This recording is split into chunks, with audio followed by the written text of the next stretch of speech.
This is Friday Night Lights with Tim O'Brien. Brought to you by Honda of the Desert.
That's your Week 8 recap. That was my favorite week of action to date since we started this thing at the end of August. Last week, they were literally at the ground running. It was back and forth, nonstop. Yeah, I think today was also pretty exciting as well, but last week definitely took the cake. Well, it's Friday Night Lights. That's Tali Latoy. I'm Tim O'Brien. Gil Rutenberg in the house. He's here in the building from Honda of the Desert.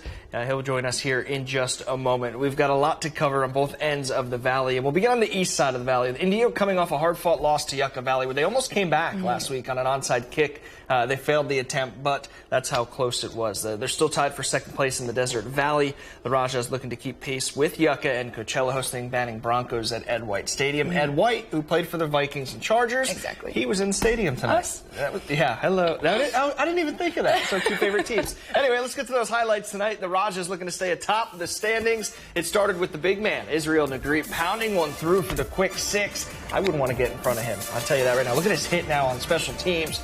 Boom! Roel Fabian laying the hit stick on the punt return. You could hear it around the stadium. And then before the first half ended, quarterback Fabian Garcia with another quick six for the touchdown.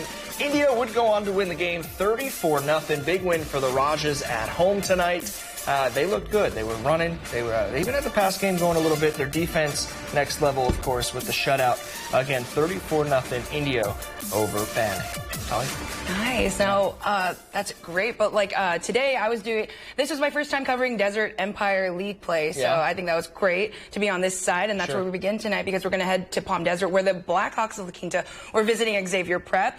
Both teams coming off league play losses last week, but both teams still in the thick of things and looking to make a difference. Now, let's start at halftime, because that's where things got spicy. Score 29-0. The Saints not looking to get shut out, so they come out the gates. A big gain here by QB Ryder Ruiz. They'll move those chains to the red zone eventually, and it's Ruiz once again with the TD to put the Saints on the board. That score is now 7-29, quick and easy, but they're not done here. Tim, take a look at this kick right here, and that is an onside kick. I didn't expect this, and Xavier Prep will come out with it, recover it, and they get the ball and a hefty penalty call. So they start at the Blackhawks 46-yard line, moving to the red zone. Ruiz gets it in the air, connects with Braden Cerveo for the tutty. That gap is closing 14-29. But that momentum begins to slow at the beginning of the fourth quarter. This right here, 4th and goal. They decide to go for it instead of a field goal. So close, but no cigar. Despite a second-half miracle run by Xavier Prep and a last-minute tutty by Saints Nathaniel Hoyle, Blackhawks take this one 51-21. The Saints are now 0-3 in league play, Tim. The injury bug got them for sure. Tough. It's not anything to do with the coaching over there. They've got a great staff. They've got a great team, great fan base behind them. But when you get the injury bug on your side, it's tough to overcome. Yeah, I really thought they were going to make some second half magic happen there. Close. But let's head down the road to Rancho Mirage, because the Rattlers were taking on the Palm Desert Aztecs, both 1-1 in league play and looking to add to that win column. And these two defenses weren't budging. That's an interception by Christian Enriquez. And take a look at Brady Clemens, because he just could not get anything going in the red zone. Throws a pick right here to Abel Flores. This is a play of the game right here, Tim. Wow. He takes it all the way home, and the Rattlers will get on the board first, 7-0. But the Aztecs also have this guy that we've talked about before, and that is Dimitri Chester in the backfield. I think you guys know him. Keeping it on the ground with him works for most of the game instead of the air for the interceptions. He even ends up evening the playing field with just 16 seconds left before they head to the locker rooms, punching it in. This is a look at it right here from the field where I was, tied at 7-7, but later on in crunch time, he'd punch it in 1-yard tutty to get the edge over the Rattlers in their house. Aztecs take this one 14-7. They improved to 1-2. Rattlers now 1-2 in the Desert Empires. I would have had that one wrong. I mean, I would have had Palm Desert winning regardless, but that close, I didn't think it would be. So good for Rancho Mirage. You can build off that. You can learn a lot. And that's how it was last week at Shadow Hill. So no just doubt kept on about going. It. Yeah. Just getting it going here tonight on Friday Night Lights. We'll tell you who took home the cash in your Week 8 Player of the Week segment coming up a little bit later. That's Gil Rutenberg. We know that guy. But up next, we feature our Game of the Week. Top-ranked Palm Springs visiting defensive juggernaut Shadow Hills. Could the Indians remain undefeated in league play? You're watching Friday Night Lights here on NBC Palm Springs.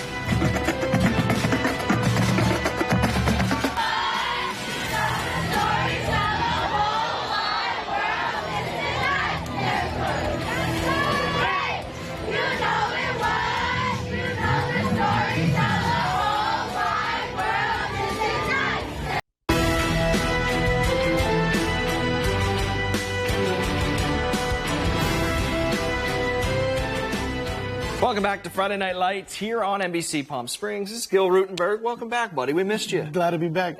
We were still texting the week he was out, and he said, man, I want to come back. I miss it. We miss him, too. So it is your Game of the Week, Honda of the Desert. Gil, of course, the GM at Honda of the Desert.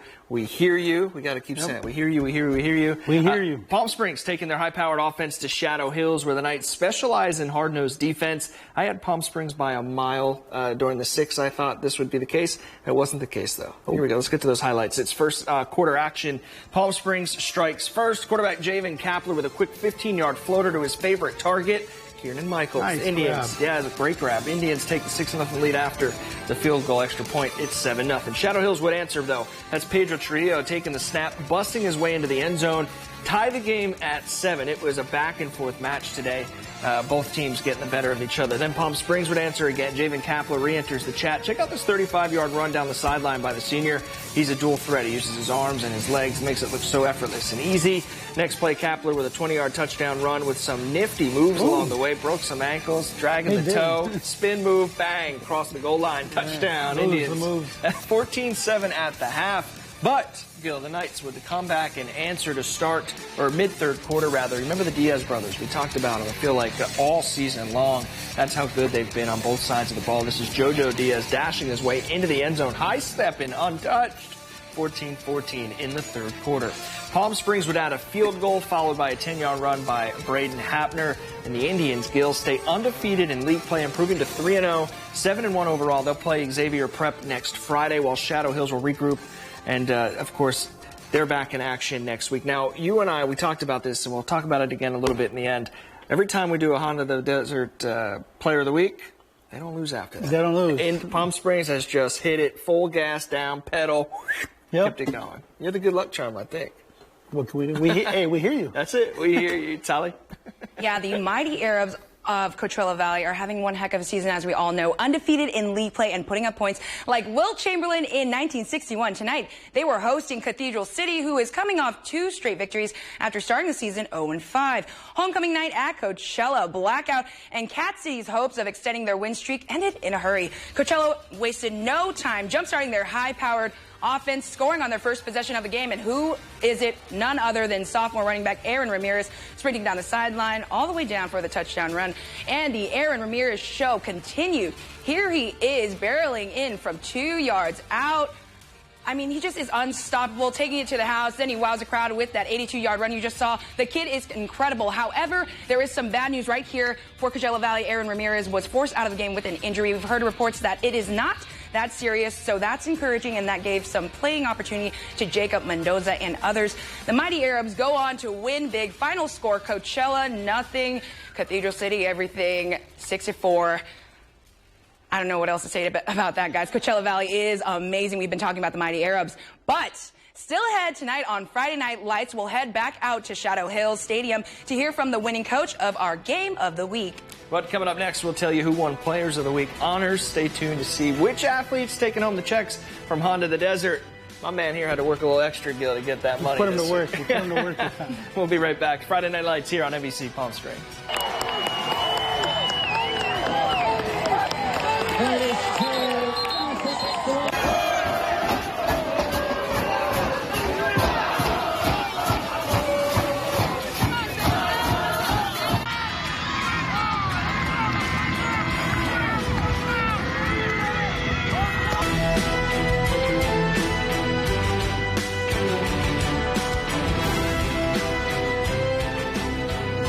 Welcome back to the show. We got all of us up here. This is fun. Never did this before. We keep growing. Maybe by the end of the season, we'll have like 7 people up there. Growing. That'd be fun. All right. Well, Gil, each week you guys at Honda the Desert give away $250 to an offensive and defensive player of the week. Funnest part of the week for us. And I tell you what, it's a whole different Gil that comes. You can see it in your eyes, the smile, because it means something. $250 to a student athlete is a lot of money. Oh yeah, it goes a long way to some of these folks. And it's awesome, just the way you guys do it. 2 weeks ago, the Mighty Arabs had quite the back and forth track meet with Yucca Valley. Tali, you're going to see here, Gil puts them to work for more than just the performance. What? Take a look. Let's see it. Hugo Sandoval.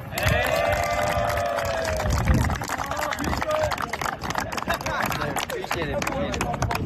Good job, man. Hey, let's go, Renee Vidania.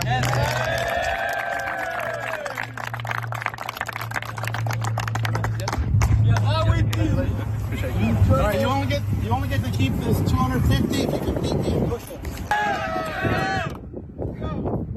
1, 2, 3, 4, 5, 6, 7, 8, 9, 10, 7, 8, 9, 10. All right.